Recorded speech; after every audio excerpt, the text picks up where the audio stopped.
dot disappears behind a building. Then the second camera picks it up. It shows what could be a crucial moment. A faint white streak just visible, trailing behind the aircraft.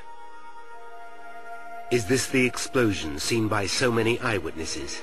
Is this the cause of the sound, after which the pilot lost control? This could be hard evidence to prove that there was a bomb, after all. The only way to find out is to compare the time.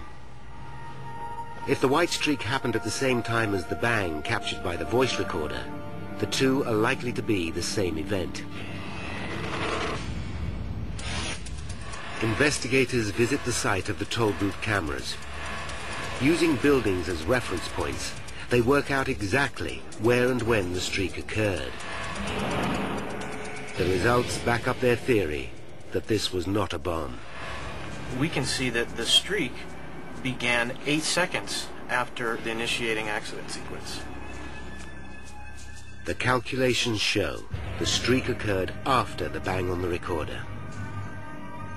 The flash is probably fuel escaping as the plane breaks up.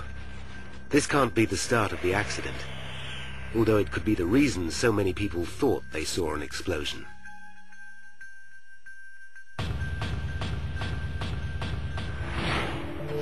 Then, back at the crash site, comes a dramatic development. Investigators get the news they have been desperate to hear. Searchers have recovered the flight data recorder. But the relief is short-lived.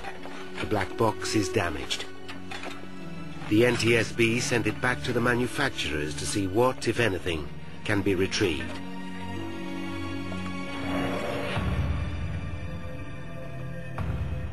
Now, the tail fin that was found floating in Jamaica Bay is starting to yield vital clues. The first thing investigators notice is that the fin is built from a high-tech material called reinforced carbon fiber composite.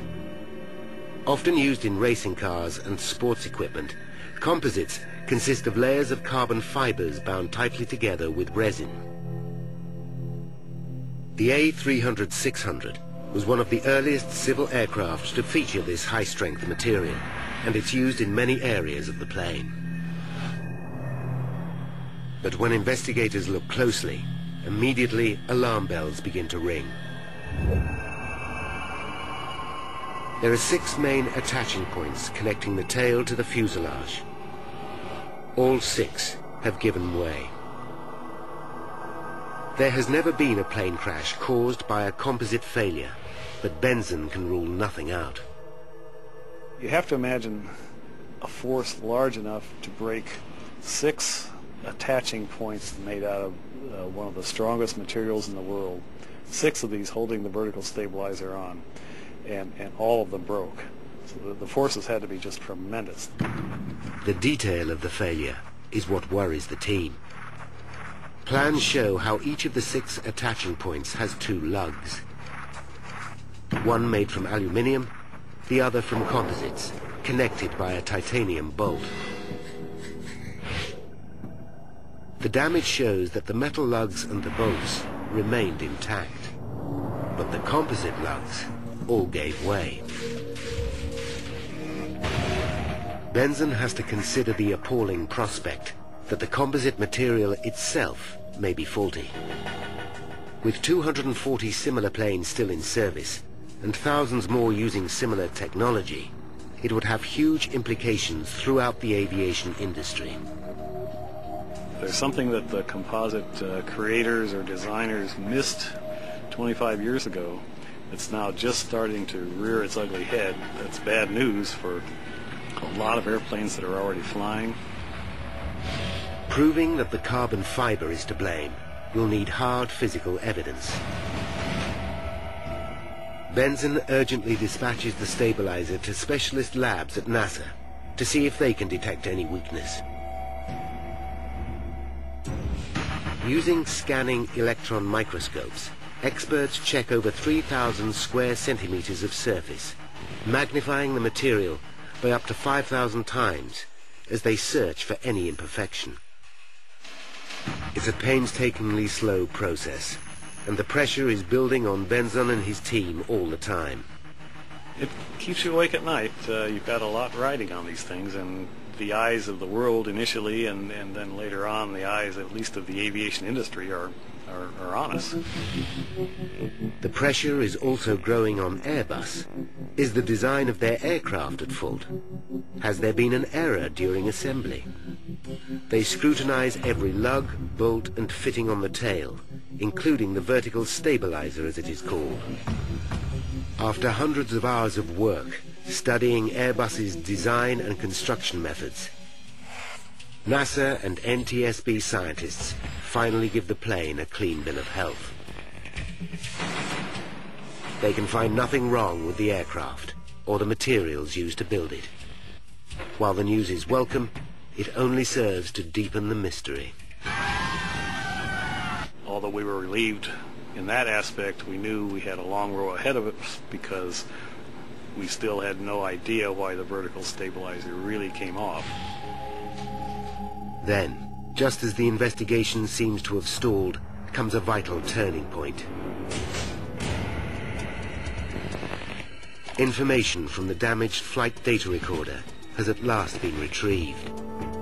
I was very, very relieved. But no one is prepared for the startling picture that the flight data recorder will give.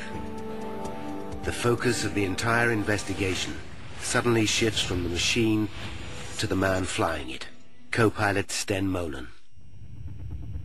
83 seconds after takeoff, the recorder shows that Molen applied 5 extreme movements of the rudder, causing the plane to lurch violently from side to side.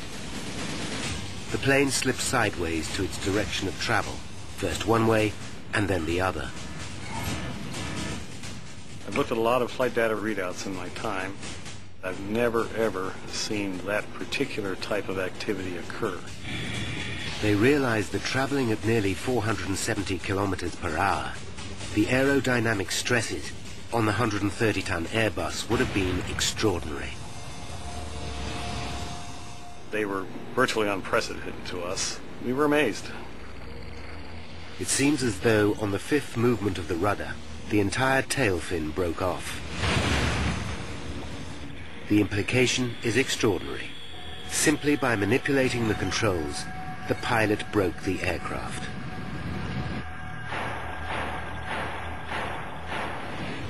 The NTSB is so concerned, they take immediate action.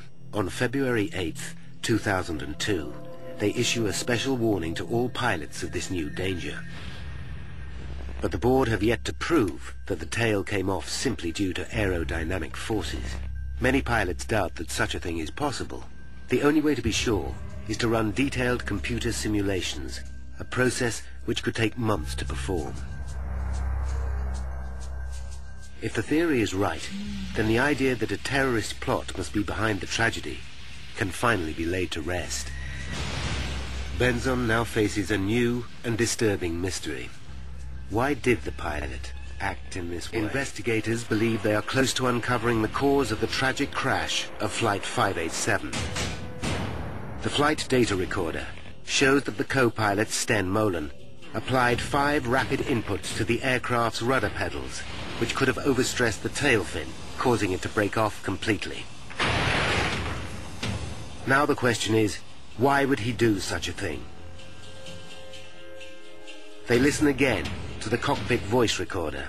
We're supposed to be 5 miles by the time we're airborne. One possible theory is wake turbulence. Wake turbulence is all too familiar to accident investigators. It's a region of spinning air left behind as a plane passes. These vortices can sometimes turn a following plane upside down. But the team quickly realized that this cannot be the cause of the crash. The turbulence was not strong enough to seriously affect a plane the size of the Airbus. The bigger the airplane, the less effect wake turbulence has on it. A300 is a pretty big airplane. Then comes evidence which changes everything. The investigation team interview Molen's friends and colleagues, and they discover a vital piece of information. A pilot and former